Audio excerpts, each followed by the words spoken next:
Welcome back to the Spring 2015 North American Challenger Series. We're very close now to kicking off our third and final game of the evening in the semifinal match between Team Fusion and TDK. The teams are tied at 1-1. Both these games started with Fusion with a very big early game lead. Second one, though, was a very big comeback by TDK. I don't know if TDK can expect the same thing to happen, though. They're going to have to get a better grasp of this early game. And Fusion, when they do get a lead, they need a better way, better strategy to close it out because they gave up so much. Yeah. Everything was toppling down around them. It was really kind of painful to watch how much Seraph was running them around the map, and they didn't have an answer for it. Yeah, it's so strange when you have a lead that, like, I understand having a difficult game when it's close in gold. When you're up that far, though, it's weird. Like, I'm just going to keep going back to the Fusion troubles 25 minutes in because it feels like it all stems from this. Where, like, they're trying to find a solution. They know they're a good team. They're good players. They're winning in lanes. Their late game seems fine. It's that mid game that's trouble. And so they're trying to figure out what to change. And they're like, okay, well, you know what? Let's just try grouping up and going hard. Yeah. Let's try that, right? We've got a big sign, whatever. Turns out they're not able to find the reliable engages. TDK kites back really well. Double support means those bursts don't happen anymore. And it's like, wow, okay, well played, TDK. But when you're up 8K like that, you can literally just sit in lanes and be like, deal with it. I dare you to deal with this. Keep the ward control up. You've got a Rek'Sai, you've got double sight stone. Keep wards up. You have a TP Scion. Like, you have ways to deal with a split push. Fusion was like, we picked the team fight comp. We have to team fight. We have to group as 5 and force something. They forced it at the wrong time. Even in that situation where you could do Baron, send somebody to deal with Seraph, you sweep Baron, and you force them to check it. Yeah. You don't do the Baron unless you know you can 100% do it. Because even though it wasn't stolen, the fight cost them the game. It wasn't it just being flat out stolen. No. Baron didn't even go down in that fight. It was the fact that it was a team fight where they were stuck in Baron Pit, and there was enough hard engage with Zach Lulu that it was a hard kind of situation. Now, Zach right away picked up by Fusion. Of course, the Juani ban, no surprise. Italy ban comes through, which of course makes a whole bunch of sense. Exactly the same from TDK, same bans as last time. Now they drop the Morgana for the Nidalee, which I think is definitely the right choice. Absolutely. And then they first pick the Zac away as the tanky jungler. You talked about Nintendo. He's basically Sejuani or bust. Now he's taking away another tank jungler from Kez. So what else does Kez have in his champion pool besides that? Because I think he wants to go with something tanky. You want to go with something tanky in this meta at the moment. You could go for a Nautilus. But okay. Yeah, that's right. Drop, right. That was something that they had banned previously because Smoothie actually... Trance and Smoothie both play it really well. They both play it really well, yeah. But Fusion not wanting to deal with a champion at all, not wanting to have to pick it early on. We haven't actually seen a Morgana from Trance this season. Really? We haven't? Oh, I'm actually surprised. I would have thought he's a very good There was a Morgana player who played pretty much every game. Body Drop. Body Drop was one. Okay, yes, you're right. It might just have been that one-sided ban, which surprised me then that they first picked the Morgana so early on, but apparently important. Yeah, so Kez, an old-school Evelyn player. That's last year. Yeah. No, Evelyn had buffs in 5-6, though. Evelyn had buffs in 5-6. Stealth timer at higher ranks is very short. Stays the same, goes down from 6 all the way to 3 on the restealth time, and then the W changes. You no longer get stacking movement speed per hit. It lowers this patch? It lowers the cooldown on your W, your Dark Frenzy. Yeah. Every time you hit a spell hit. Yeah. Now here's the thing, it's on spell hit, your E counts as 2 hits, your Q, your hate spikes goes through multiple people, so you're getting multiple seconds off of those. Yeah. So we'll see what Kez can do with this Evelyn here down in Game 3. This game determines whether or not you go to the Challenger Finals and whether or not you auto-qualify for at least the promotion tournament here. And those finals are live in person. Yeah. Oh, it's going to be a close one Next week, April 8th, at lolesports.com/tickets. Indeed. Is it? Yeah, sorry, the channel's around. I was talking about the promotion tournament, which is later on in April, but no. Yeah. Lulu does come through here, Fusion, realizing that Kyle's Lulu was pretty good. They already know the Morgana's down in the bottom lane. They assume Seraph and Kyle won't play it, so the immediate Leona pickup here for Trance. Played Alistar before, seems to want to go back to hard engage. They're taking a lot of the picks away here. Fusion are kind of drafting the same comp that TDK had last game, save for the Janna so far. They're like, hey, it worked in their hands, but it didn't work in the laning phase, is the thing. That's true. Well, Fusion just tends to be better in laning overall, and a lot of it was the fact they outplayed the lane swap. That even though TDK had swapped back and got a pickaxe lead, Niantic was able to recall safely for a BF sword. That was actually part of the reason they were able to do well in the second half of the laning phase, was a 25 attack damage increase. Luigi G getting Vayne for himself, though. Have not seen him play this champion at all in the Challenger Series, so They want this. Kyle, though, back on Xerath to play wave clear duty, which you need when you get Vayne, by the way. There's no wave clear otherwise. So Yeah. TDK able to play a late game, relying on Vayne damage. You usually need like a tank line and a lot of peel for a Vayne. Well, Seraph, So far. you have a Morgana, Or you and you have an Evelynn, both of which are pretty good sort Yeah. of zoning champions. when you have a Vayne, you need either protection for her, or like tank wall, or you need So much engaged. so much engage and a ton of threats. Yep. Things that people are like, we can't go after the Vayne because we have to deal with this guy first. If you chase Vayne around the map, stealthing and condemning you away and tumbling out, you just die to everyone else. So maybe the case here for TDK. Now, Fusion hovering on Zed. I actually don't like this. I actually like playing Vayne into Zed. The only AD carry I like facing Zed with, because it's so easy to outplay him. As soon as he ults in on you, you stealth tumble. He can't hit you with a Q or an auto attack or Ruin King, and he has to ult back out, and you can still get to be Vayne. So, you can buffer your E on him too. you can, unless he ults you, then it's pretty much impossible. But if he ults you, you ulti tumble, Yeah. and then you condemn him back Yeah. because his shadow, his last one is previously back. Like he would Right. have to shadow flash after you, Yeah, I mean, he disengages and pops, and you he get pops- your own blade root. Exactly. Like, it's just really good to be Vayne here overall. Last few picks coming in, though. Fusion locks in their lineup, and Neon Tanto gets his own mid-range hyper carry. Gets Callista here on 5.6. So Callista Leona, really good at forcing an engage. You ult her in. Zack's there for engage as well. Fusion picking a very standard hard engage comp. Chunky Fresh gets his Lulu back as well. The Aurelia ban puts him on Lulu. That's fine. Fusion's lineup looks pretty decent, and TDK pick up finally a Kennen for Seraph. So you talked about having some peel, having some threat.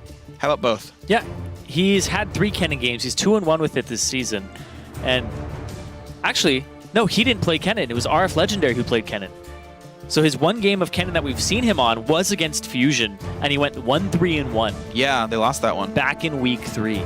So they've seen this Kennen before on Fusion's side, and you can knock him out with the Zac. You could get him out of the fight. You can knock him up, save somebody inside. You can turn him into a cute little critter. No, that's true. Hide him backwards. Seraph's going to have to flank very well, but his strong point is that he has good TP flanks. Yeah. Well, here's the thing to keep in mind, though. TDK is not the team that has to engage. They've got the Xerath. They've got the team that if you sit back and play battle lines, Xerath wins that. Yeah. You got to go in on him. Fusion have the engage tools, but TDK has the counter engage tools. So I think it's going to be more contentious than the first time around. But it's kind of the same formula, though. Yeah? Poke, disengage for TDK. Fusion, hard engage, start the fights. I would posit that TDK actually have counter engage now, though, whereas before they didn't have any tools for this one. I think it's actually a much better comp than Game 1. But we'll have to see, guys. We're getting ourselves into the Rift. Fusion once again playing a hard engage, and up till now, they've always won the laning phases. We'll see if they can do it again in Game 3. TDK showing Vayne, but otherwise a fairly tried and true set of champions for them. I would say. Yeah. I would say this is not an unfamiliar style for TDK. Not at all. Welcome to Poking Summoner champion. Rift. Louis GG, though, him on that Vayne is something that I want to keep an eye on because he seems to be a big part of this team comp, and he hasn't had a great season, but he did step up in their last few games. His Graves layering damage at the right time, his Ezreal being able to poke, having the best scoreline on his team in Game 1, despite it being a loss. Now they're putting even more on his shoulders as one of the biggest damage sources on this team, and especially being one of the shortest range damage sources on his team. That's true. Without a frontline, without a big frontliner. No, you're right. There's really no tanks here in the entire game for TDK. It's 2 tanks for Fusion, and Lulu can help in a pinch. Oh, that's something I do want to keep an eye on, because this is probably going to be a Cinder Hulk Evelynn. That's a good point. You're most likely not going to see a Magus enchant, and it's something about Evelynn that's kind of bugged me for a little bit, because she's this sleek, sexy, stealthy bruiser.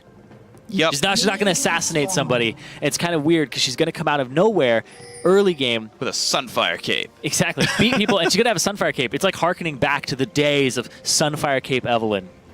But she's very deceptive because she gets tankier than you would expect. Yep. Her first clear is a little rough, but she can gank off the level 2 straight through the lane if somebody overextends or starts pushing. Yep. She can punish those types of moves, but she can also get tanky in the late game, be this peel champion. And now that she has more access to her W, like people are like, W kind of quote-unquote buff, was not a real buff because W resets on kills. But in team fights where kills are coming very scarcely, she gets to skitter around the fight more frequently, more often. Yeah, and you consider there's a couple of slows to worry about in this lineup overall. Glitterlance, a pretty big deal. Can really hurt Evelyn. The Rend, if we see a Hurricane build from the Intasso, pretty likely to hit him as well. So cleansing out of those could be a very big deal. Now let's see our lane matchups here. 2-on-2 in the bottom lane. A hard leash came in from TDK. Trance got all the experience from the Grump, or the Krugs. So he's level 2 immediately, and Niantanso has nothing. But this gives him the threat. This gives him the threat of a Zenith Blade, though. Yeah, exactly. It gives you that level 2 edge where, like, hey, by the way, you know how Leona's not normally scary? Leona's scary.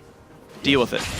And that means that you can see how far back TDK are playing. They know they're only a few minions away. Actually, it's not even about the minions. They just know they can be fought at any time. They didn't push it at all. They didn't force it because it's a minion stack, right? You take so much minion damage early on if you dive. No, but I actually like the adaptation with the Leona of putting the XP on the Leona, having her kill the big one. I think it's very nice. I think you have to kill both for level 2. I think, yeah, she shared one, because she only had one CS, so she didn't kill them both. And then it was like 1 or 2 melees to get the level, basically. It didn't take her much to do it, and that seemed pretty safe. No, she walked back. She walked into lane and got 2 very quickly off of leeching experience. Okay. Yeah. Okay, yeah, you're right. Yeah, with 1 CS, you can't get level 2. Yeah. Yes. Not on cards anyway. Unless you're Grump. Yeah. Okay, so mystery solved. Moving on to laning. We did it! We did it! Yay! Vayne vs. Callista is a matchup I don't see very much, though, so I don't know how that fight goes on in the 1v1, if it ever does happen here. Lots of rolling, lots of jumping. Yeah, acrobatic lane for sure. From the Summer Olympics here. It's going to come down to True Silver Bolt stacks versus the stacks of Rend. Who can do the math in their head of who's going to die first? It's going to be fun. All right. So, equal lanes otherwise, though. 6 CS plus or minus throughout the various lanes. Nintendude does use Smite to kill Scuttler, interestingly. Just going to recall back. He is maxing E as standard. So if you tumble as Vayne, yeah, as an auto attack, ultimate tumble, as an auto attack from Callista's coming at you, does it fizzle because of her passive? Pretty sure it does. Yeah. So yeah, actually a lot of ways to dodge Callista damage. Can be very interesting indeed. Kez will get that pretty easily. Is going for the Trailblazer. You talked about Evelyn's jungles being fairly difficult, so gets an item to help that. Nintendude feels safe as Zac, so he gets Stalker Saber for the Chilling Smite. Yeah, you don't really need Trailblazer at all. His wave clear, or I guess his jungle clear is already really good. He's really healthy, and he just recovers all the time. Also, doesn't make use of the mana restore. Yeah. Health restore not as big either, since he gets that missing health heal essentially with how his passive and such work. Seraph is doing a really good job against Chunky Fresh. Gets a stun. Wow, some meaningful damage there. Yeah. Oof. Bottom lane though, Zac. Nintendude looking for ganks. Oh, Smoothie with a late black shield, but doesn't land the knockup anyway, so who cares? Throughout this series, Nintendude's ganks have been on point in the early game. It's just that transition late game and the decision-making of Fusion is being called into question. Nintendude, though, has been phenomenal the first 20, 25 minutes. Absolutely has been. We're going to see how good his ganks are as it comes in a bit later onto this one. Yeah, you get adapted to it, though. In a best of 3, going to the 3rd game, you realize Nintendude's going to want to make these moves, even on a tanky jungler, because he did it on Sejuani. And look at that, Kez. He's not going to go Cinderhulk. He's going to go for the Warrior Enchant. Okay, Warrior Enchant Evelyn it is. Going to go for the AD ratios, hope for some good damage coming out. Chunky Fresh continually getting poked out. He's going to have to recall here, and Seraph will not only get a 14 minion lead, but maybe a wave as well if he shoves this out. It's a good place to be when you're Seraph here. Again, a really big shining force of TDK, and he's putting on so far in this series. Everyone else holding very close to equal, so Seraph, the one big lane leader, Chunky Fresh, uses teleport to get top. Seraph would know this without a shadow of a doubt, and he can time that 10 minutes roughly until that Lulu TP comes back up. See if they can use anything, get anything off that advantage, because he does have his ultimate. Oof, that Glitterlance. Yeah, I mean, you talked about being able to kind of hamper Seraph's engage. As you can see right there, Glitterlance makes his life pain. Again, just I don't know if he needs to engage as far as his team comp is concerned. So it looks like he just wants to wave clear and eventually buy, because Chunky Fresh got to back. He got that cheaper Chalice of Harmony and has that MR already stacked up. Chunky Fresh going to let him back. It's going to be the TP from Seraph to get back into lane. Bought the Haunting Guys to counter it. gets a little more boards for his top. That dude gonna get going. They don't know Kez is here though. In comes the engage. Gonna try to jump the wall. Gets over just in time. Saves the pink ward for now. The mid lane holding very equal, but Nintendo actually getting a little bit pushed around and under-farmed as well. He's been trying to gank lanes. Yeah.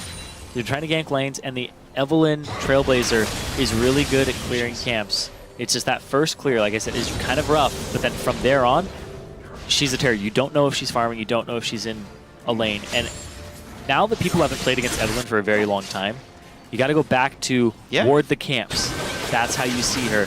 And even then, she can just gank the lanes. This could be an ulti here for Seraph, going for the kill onto Chunky Fresh. Ulti comes in and try to keep him alive. Of course, no ignite in the matchup. He's going to get another stun? Yeah, even if he does, it's diminishing return stun, so it wouldn't be that big of a deal. And it's going to be a survival. Both ultis used, but again, a health lead for Seraph, who rushed to Haunting Guys in this one. I actually don't love that build. I'd rather get Sork Shoes into a faster Zonias. Just to complete the Zonias in time for a team fight that might come in. Blue buff to Huhi though, Nintendo helping with that one. But the Haunting Guys gives him more lane pressure. It does give him stats, I do realize that. Seraph seems to play for the lane. That's true, you're right. You're right, it's a style choice. I'm a bad laner, so I don't even care about that kind of stuff. If he cared about team fights, he wouldn't be Bruiser Nidalee. Good point. Kez on the flank, the level 6 flash engage for Smoothie. Trance is caught out here. A big double slow comes in. Flash but they stunned Nian, but he just in time pops Trance back. The re-engage comes in, and they survive that one and actually get a lot of damage done. Trance saved his flash. He had full faith that Nian was going to pull him in. And that was such a good Fates call before the condemned stun landed. Smart by Luigi G to stun that target to try to block it out. Everyone played that so well.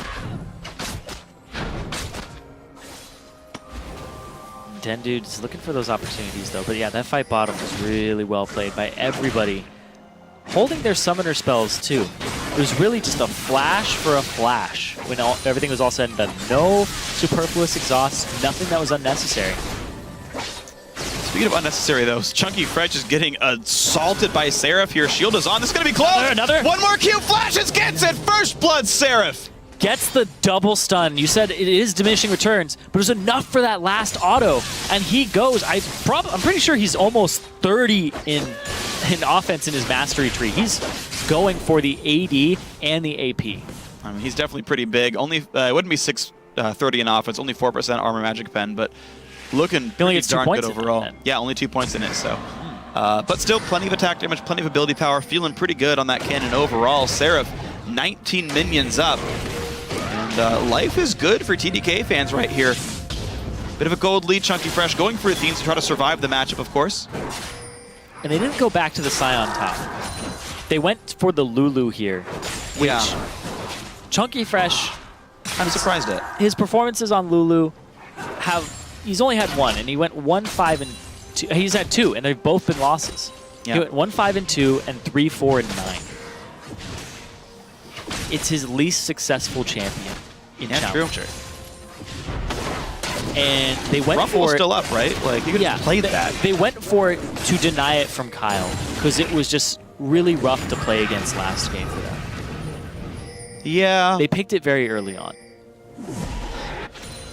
Well, be that as it may, they did want the Lulu. They wanted it here. Chunky Fresh feels like he's confident on this one. But here's the thing with Kennons too, is Kennons have to get ahead early because they have really big spikes, but they're big spikes that have to be relative to their lane opponent. But look at this. Everybody's down in this bot lane right now. And in comes the engage. A lot of burst, and Smoothie's gonna be a kill. I have to imagine it is, but now the re-engage, Niantanzo gets flashed on. Seraph's gonna kill him. But what is the re-engage going to be? It's a stun almost there onto Nintendo. One shuriken will do it. And no, he gets him splatted. Slowly but surely, they can kill the blobs off. Last one, there we go. Luigi G gets a red buff for his troubles. TDK up 3-1. 2 for 1 in that last exchange. And it was started by Fusion. The counter ganks on Nintendo. The fact that he has the double magic penetration build from Seraph, that's that early game spike from him. He's looking to shred squishies. And it worked really, really, really well. And you're right, the Dark Frenzy change is in this patch. I forgot I'm not on jungle here. Yeah, TDK, now they have not lost a turret. Maybe top lane will go down here to Chunky Fresh, who stayed in lane. Chunky Fresh actually managed to get CS and lane pressure back because of that roam, but I gotta say, worth it. Dragon and a kill because of Seraph's pressure. As long as he doesn't give up this turret, then it's definitely worth it for him. Comes back just in time. Sork Shoes and Haunting. Guys, wow. Really, really aggressive build. He might lose this turret because he used his W. Yeah, he's going to lose this turret. He's just going to stay there. Chunky Fresh has to be a little bit afraid, though. The turret will go down, but no local gold given. Chunky Fresh, though, still could be the kill. The W. Dodge the Q. Binding dodge, but that is going to be the kill after all. Seraph gets another. Yeah, Magic Pen Cannon. A whole bunch of damage that's early. Really big spike there for him. Basically, the same build as a Rumble. As long as you get it very quickly, it's going to do a lot of work for you. Louis alone. Kez is a little far off. Pops ult when the tumble. There's the tumble, which means it could be an easy stun. 3-man ult from Kez, but they target him first. That'll be a kill picked up. Now, will they chase Trance? Still has turret aggro. Niantanso can't do that much damage. Where's the Condemn? Oh my god, they nearly killed Nien, and Nintendo with no passive has to run away. Flashes, his E was down. He's just got to get out of there. They don't even pick up Louis. They get Kez, and they have to back off from it. Niantanso's low. He's going to give up a CS advantage in this lane. Wow, and Seraph's going to get the turret right back from that kill. Chunky Fresh's teleport still down. And a quick, clean turret kill. So good job, Seraph, just to pressure the champion and say, if you go for this turret, you're going to lose your life and I'll get yours back. Right choice by Seraph. He is massive for TDK. Seraph has a huge amount of kill participation as a top laner because he solo kills. That's true. He is 3-0-1.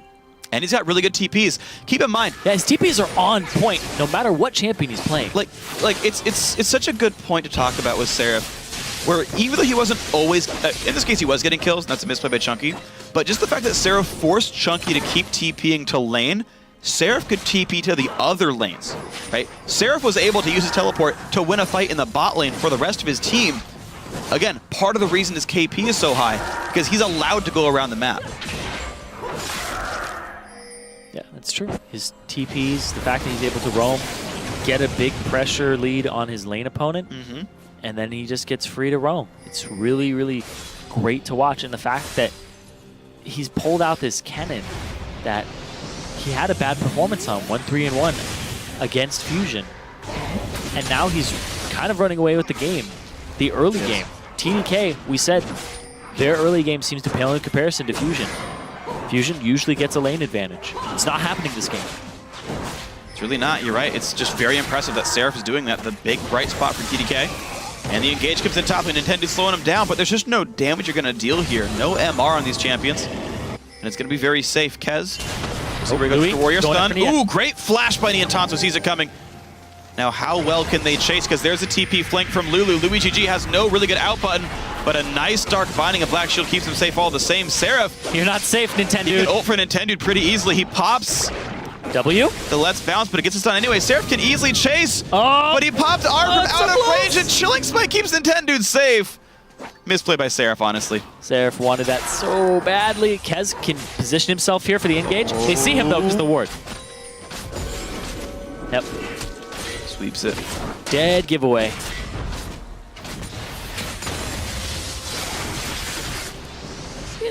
So to explain how that mechanic works, because I'm sure people are going to ask why they could see him without a pink ward there.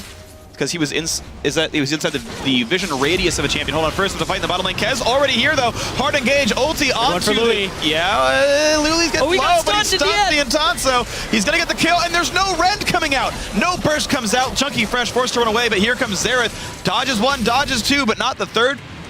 But it's gonna be enough to disengage. They got that exhaust onto Niantanso at the right time. Louis had worn off right as the stun. They overcommitted for it. Smoothie's ultimate was able to stun him up at the perfect time.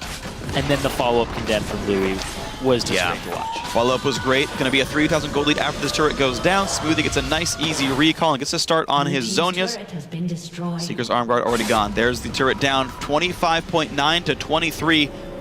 3,000 gold as TDK are winning by every metric you can think of. Yeah, and Seraph is very close to having that needlessly large rod. He was 150 gold off. A couple more waves, and the selling potion, using the potion, he will be very close to that Zonias.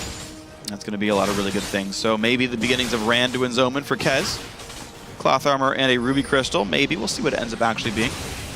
Ninja Tabby in here as well. You can see he's clearly not scared of Nintendo's or Chunky Fresh's damage, and I think that's pretty smart overall. Red buff given to Louis GG early on. Notice that he's been lane swapped kind of towards his top side of the map. No one is bot lane whatsoever, actually. Oh, Seraph. Oh, Chunky Fresh, you have no turret. Ooh. Whimsy's out. Yep. Seraph is such an aggressive player. And after seeing his stint in the LCS where he was playing things like Shyvana all the time and kind of forced onto those champions and off of his style, I think it's a great example of it's really counterintuitive to change something that's working for a player. Yeah. If they don't fit into the team in a certain style, then that player might not be the right player for that team. Right? If you want a passive top laner, don't try to take an aggressive top laner and make him a passive player. Yeah. Because his tendencies will continue to show. Yeah. You can see that in teams like CLG, as you mentioned, Seraph there, where when they actually embrace the player style, like Zion Spartan comes in and is actually a good laner and they kind of rely on him to do well. CLG changes their style, and it actually worked quite well for them. Trant's gonna look for the engage, doesn't quite find Kyle though. TDK are doing Dragon during all of this though. Yeah. They just keep getting more and more and more, and this is what I like about TDK is, well, I guess this is what's better about this game for TDK actually, is they were getting early Dragons every game no matter what. This time they're getting Dragons with map control, so they're not giving away turrets for these Dragons. They have so much control now because of this spike from Seraph. He has the Zhonya's Hourglass. They can turret dive. They can force objectives. Seraph has such an aggressive playstyle. He's going to start walking up past this turret, forcing the issue. Kez finds intent. And it's Zach getting counter-jungled by Evelyn here. Out he goes. Tier 2 still under fire.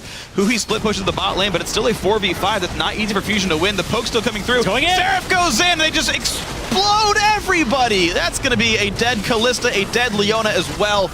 And the poke on the backside. This turret's not going to be defended for long. Kennen, that champion is an absolute monster if you get ahead. And Chunky Fresh can't handle it. He's so far behind. 3 kills picked up cleanly there. Bot lane adder goes down. Bot lane tier 2 still under fire, but it's going to be mid tier 2 going down just the same. So TDK at worst trades turrets equally, but actually it's better. They get a tier 2 that's not answered back, and they're still going. 3 are still dead from Fusion. No one's defending the inhibitor turret at all in TDK. 4-on-1's the best possible scenario here for Fusion. They get a turret for TDK, and they crack the base at 19 minutes. Wow. Fusion aren't even getting to that 20-minute, 25-minute point. Wow, this series just slipping away fast. Huhi, this is risky. This is really risky. Looks for Smoothie of all people, but gets bound to the backside. Black Shield's on. Engage comes and picks one back up. Exhausted Luigi G forcing the flash out. Chunky Fresh wants more. Good condemn, good disengage by Kyle, but Fusion can maybe pick up a bit more in the backside. The minion wave not far away. The health bar's pretty low by TDK. Yeah, they're going to try to just get vision control over this side of the map. Go for some type of aggressive play with Smoothie down. And they know Seraph's ulti's down too. Yeah, they do, but guess what? The wave clear is still pretty good. He just uses his body as a battering ram, knocks the minions down to half. Kyle follows up, and TDK stays safe. Seraph here with the aggressive play. As soon as they know that they can get this engagement, the damage there, just all of that damage from the Kennen. I talked about, he doesn't even have to blow his Zhonyas. He tanks the turret the entire time. He still has his Zhonyas up at this point. But I talked about Kennen's need to be up in terms of over their lane opponent and relative power spikes. When a Kennen gets behind, they feel useless. But when a Kennen is ahead, they are so effective in team fights. Yeah. It's just multiplicative in terms of the difference between a Kennen that's slightly underfarmed and a Kennen that's slightly overfarmed. It's really strange how that gap is so big.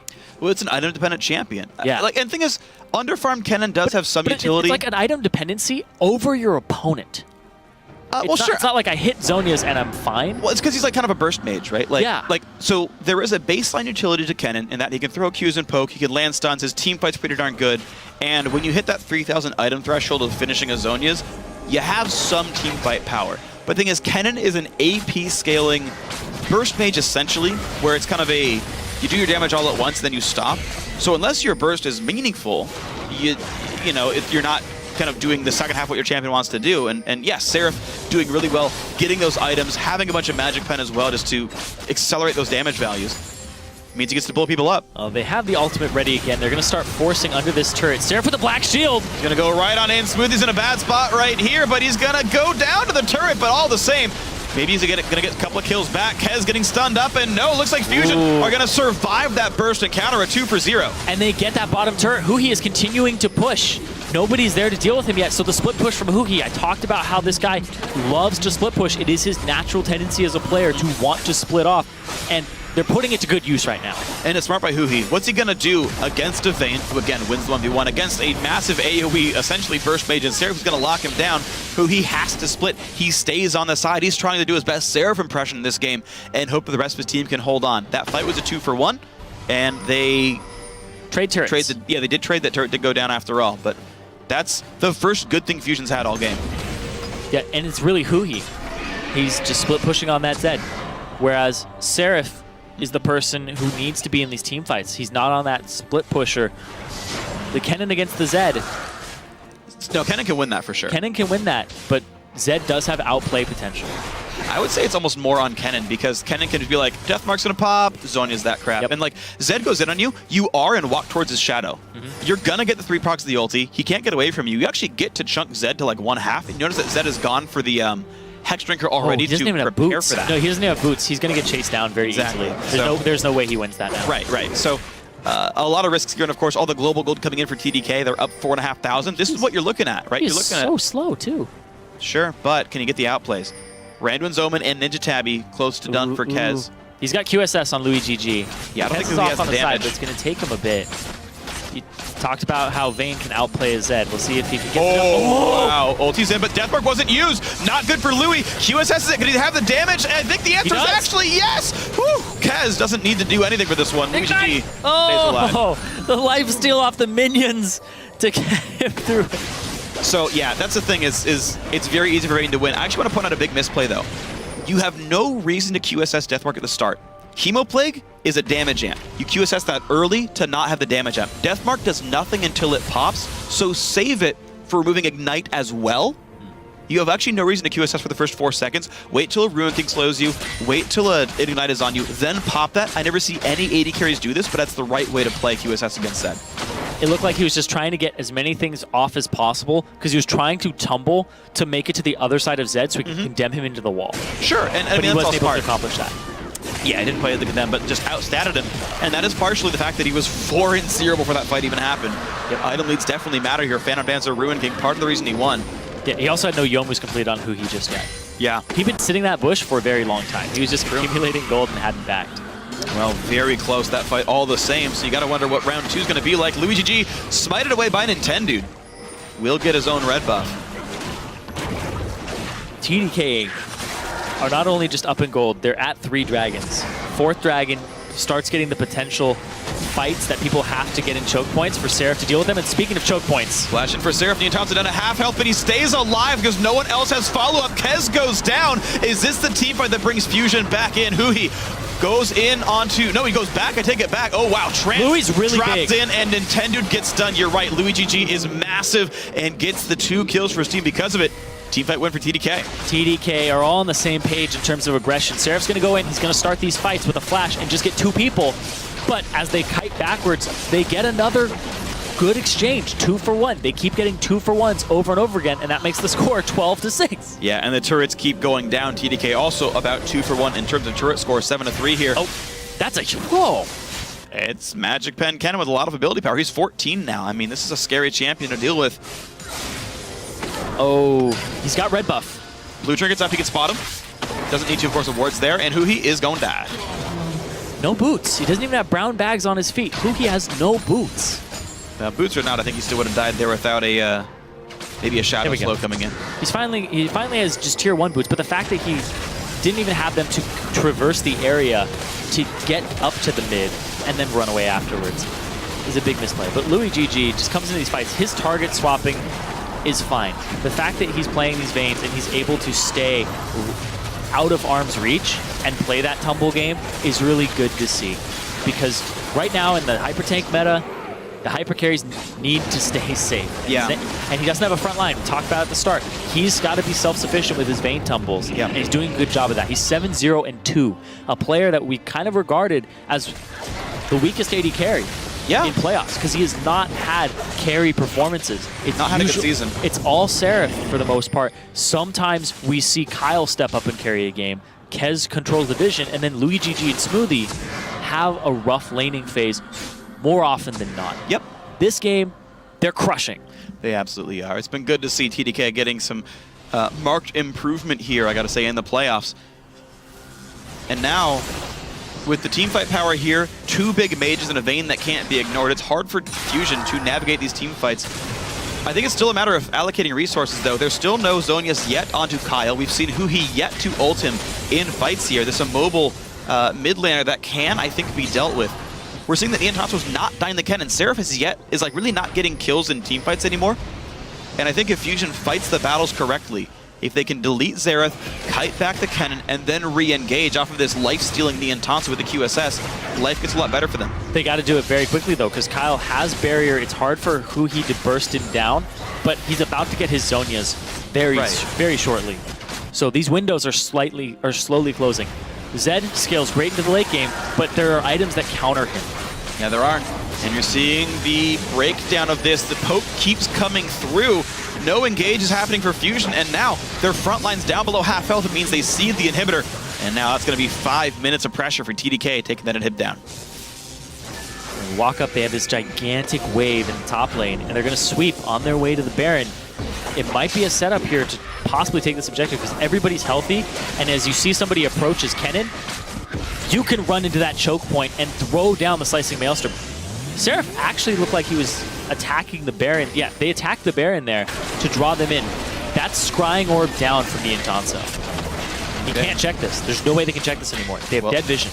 Face checks aplenty then for Niantanso and the rest of Fusion. They're going to run in and see Kyle in the front lines. That actually is a good thing for Fusion. They stun him. They pop the ults down. In they go. But there's a Seraph counter engage. Who's got the damage output? Looks like the answer is TDK. 1 kill already. Kez kites towards the back and stays alive. Niantanso, though, getting jumped on, and he can't do anything about this. Quick kill for Seraph. That is going to be a 4 for 1 in front of Baron. There's so much on Nian's shoulders, and he just can't carry it right now. Louis GG had a great game. And Chunky Fresh is the sole surviving member. They're going to shove up the mid. This might be game. This could be game right now, and TDK could be heading into the Challenger Finals for Spring 2015 here in North America. The 2nd seed making it look that way after all. And there we go. Nexus turret number 1, number 2 under fire right afterwards. I don't think there's enough respawns here. This is going to be it, and a quick one at that. 29.5 minutes in. TDK with the comeback win in games and in series are heading to the finals. The in-person finals next week for TDK. Yeah. The higher seeded team picking red side, they came in with a strat, and Seraph was able to execute perfectly that game. Dominated his lane, transitioned into team fights. He had a death cap before those final fights, and you saw it there. He even got exhausted, and he was still a huge menace on the game. That's basically what Seraph was throughout this series. He was a menace on Fusion. A absolutely huge menace, and I gotta say, the adaptations by TDK were very good. Game 1, pick a poke comp, no disengage. Oh god, life is miserable. They don't seem to like hard engage. They seem to like counter engage. I mean, when they picked up Kennen, it worked out for them, though, right? Yeah. And honestly, I think the formula seems to be working. The great laning phase finally came out this time around, and it was really good to see that TDK seemed to grow so well throughout the series. Did a great job at the end of that best of 3. I still can't believe they had that comeback in game 2. Seraph basically had the damage of Zed, Zac, and Kalista combined. Ouch. Yeah. Seraph did pretty well. Overall, I gotta say, TDK looking absolutely amazing as a team. And now, joining us to talk about that victory is TDK support Smoothie. Man, congrats on that win. Hey, thanks. And welcome back. Thank you. So talk to me about this series then. Game 1, honestly not very pretty. Game 2, you guys nearly lost that one as well. What were you trying to orchestrate to get back in that second game? In game 1, I think we forgot about this Rumble pick. We know Chunky played lots of Aurelia, but we didn't respect the Rumble pick, and we just paid for it. And Xerath, which wasn't a good pick into Urgot because he needs to swap really easily and just die. So yeah, I just pick and ban phase issues in the first game. And following up on that, you guys then adapted. You banned the Urgot the next game. And do you guys have somebody who helps you through pick and bans? Do you have a coach? Do you have a support staff? Or are you guys doing that yourself? I'm currently not living in the house right now, but apparently we're just doing it as 5 players, as using our knowledge as solo queue players at the moment. But yeah, besides that, I have no real clue. I guess you are still kind of the guy on the outside looking in, the non-Korean speaker here. But yeah. I want to talk to you about the match you're going to have next week, because tomorrow night, Enemy Esports and Final 5 face off. How do you feel about that semifinal match? And then how would you match up against the winner?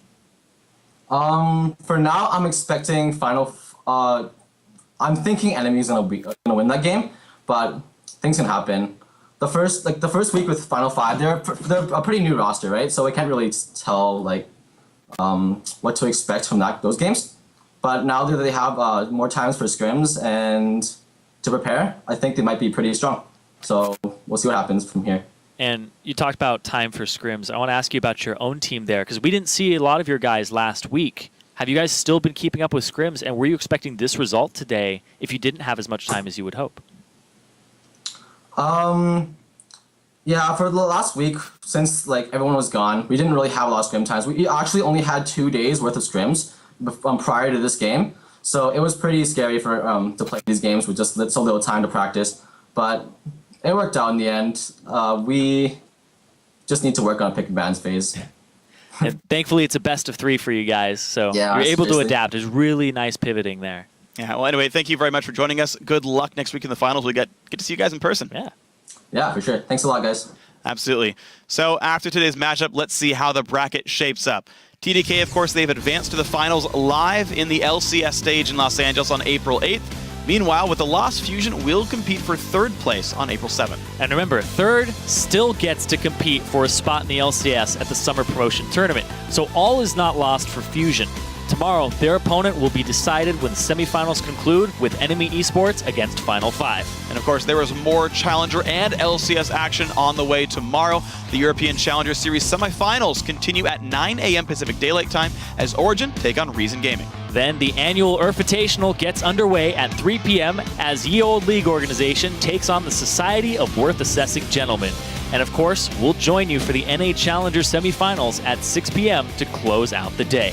And with that, we've reached the end of our time together tonight. But for now, I'm going to say for myself, Zyrene, and the rest of the live broadcast crew, thanks for watching. Good night. GG. I loved that song earlier. See you later, guys. Later, Gator. Comes the engage a lot of burst, and Smooth is going to be a kill. I have to imagine it is, but now the re-engage the Intanzo gets flashed on. Seraph's going to kill him. Going in. Seraph goes in, and they just explode everybody. That's going to be a dead Kalista, a dead Leona as well. Oh, wow. Ulti's in, but Deathmark wasn't used. Not good for Louis. QS has it. Could he have the damage? I think the answer is actually yes. 1 kill already. Kez kites towards the back and stays alive. Niantanzo, though, getting jumped on, and he can't do anything about this.